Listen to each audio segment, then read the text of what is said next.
Hi, I'm Dr. Shannon Ferguson and this is Move It or Lose It, and today we're going to be talking about seated hip mobility.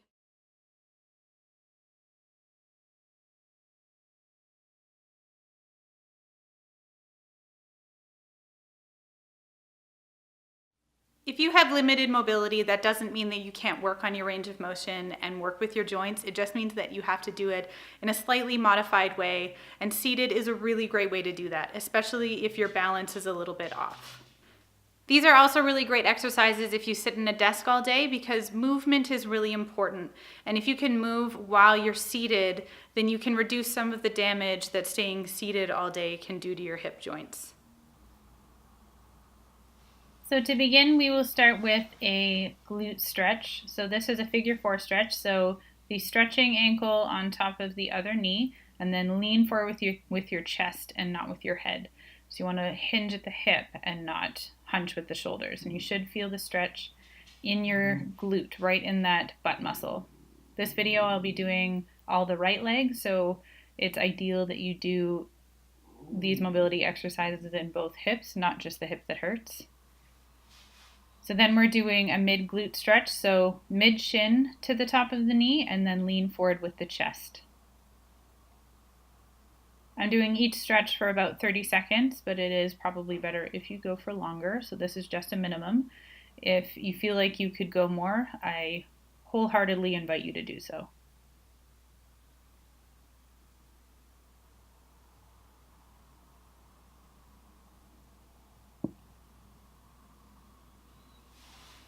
And now we're going to be doing a midline glute stretch, so knee on top of knee, and then hinge forward at the chest. You might find that you have a little bit more range of motion hinging forward in this, and that's totally normal. So go forward as much as you can until you feel that stretch in your glute.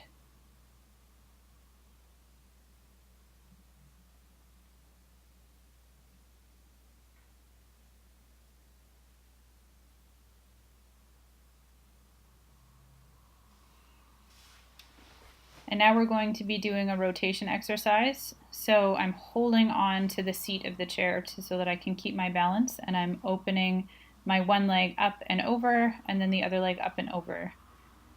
So 10 times each side.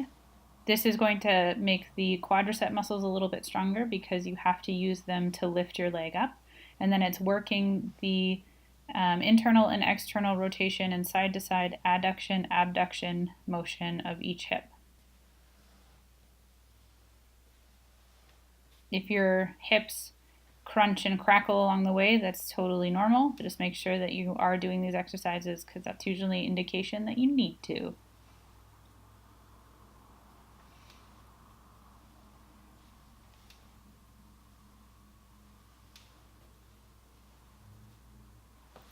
So next I'm going to be putting all of my weight into my left hip and hooking my knee over the side of the chair and holding onto the back of the chair for balance. If you need more support than this, make sure that you have another chair on your other side to hold on to. So this we are doing a hip flexor stretch. So I have my knee planted, or my toe planted out behind me, and my knee a little bit more behind my butt, and I feel the stretch right in the front of my hip. You want to make sure that during this stretch your torso is straight up and down and you're not leaning forward or back. That's also good for balance. Now we're going to be doing forward flexion and backward extension of the hip. So I am holding onto the chair with both hands. All of my weight is in my left hip. And then I'm leaning back while I bring the leg up and then extending all the way back and flexing all the way forward. If this range of motion is too much for you and it's more than your balance can handle, make sure that you do less. You are still working the range of motion if you are not going to the end ranges.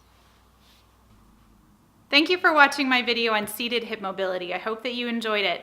If you like this video, please hit subscribe to get more updates on stretching and pain-free living.